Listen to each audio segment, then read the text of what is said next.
అతివేగంగా వాహనాలు తిరిగే హైవే రోడ్డు పక్కన కూర్చుని పడి ఉన్న ఈ అనాథను చూడండి.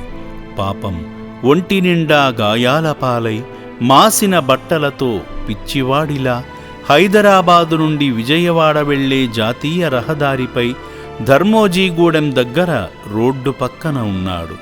అటుగా వెళుతున్న ఆశ్రమ సిబ్బంది ఈ దీనుని స్థితిని గమనించి దగ్గరకు వెళ్లి మాట్లాడటంతో అతను ఒక దివ్యాంగుడు, మానసిక వికలాంగుడు అని గుర్తించి తనకు ఎవరూ లేరని నిర్ధారణ చేసుకున్న తరువాత, నువ్వు మాతో పాటు వస్తే నిన్ను బాగా చూసుకుంటాము అని చెప్పి ఆశ్రమానికి తీసుకువచ్చారు.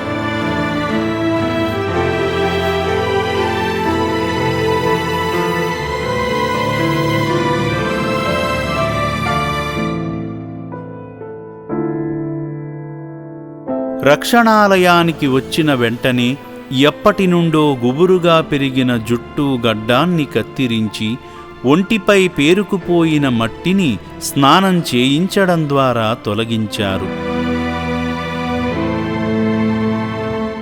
శుభ్రంగా స్నానం చేయించిన అనంతరం శ్రీ పుణ్యలింగేశ్వర స్వామి దర్శనానికి తీసుకువెళ్లగా రోడ్డుపై ఉన్మత్త స్థితిలో తిరుగుతున్న ఇతనిని ఇక్కడకు రప్పించుకుని పునర్జన్మనిచ్చిన ముక్కంటీశునికి అభిషేకం చేయగా అర్చకులు శటగోపంతో ఆశీస్సులు అందించారు.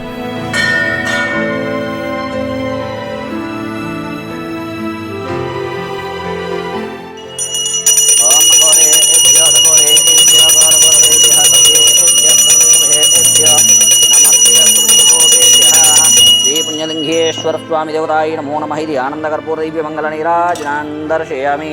హర నః పార్వతీపతే హర హర మహాదేవ శంభో శంకర హర హర నః శివార్పణమస్తు.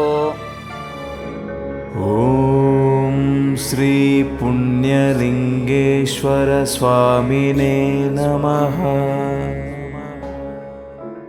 పూజల అనంతరం వైద్యశాలకు తీసుకువెళ్లగా వైద్యులు ఈ అభాగ్యునికి బీపీ, హార్ట్ బీటు వంటి ఆరోగ్య పరీక్షలు చేసి ఒంటి నిండా తగిలిన గాయాలకు, రేగిన పుండ్లకు ఆయింట్మెంట్ రాసి తగిన చికిత్స చేశారు. అనంతరం ఆశ్రమానికి వచ్చిన అతిథికి ప్రత్యేకంగా భోజనం పెట్టగా నెమ్మదిగా తృప్తిగా తిని ఆశ్రమంలో కుటుంబ సభ్యుడయ్యాడు.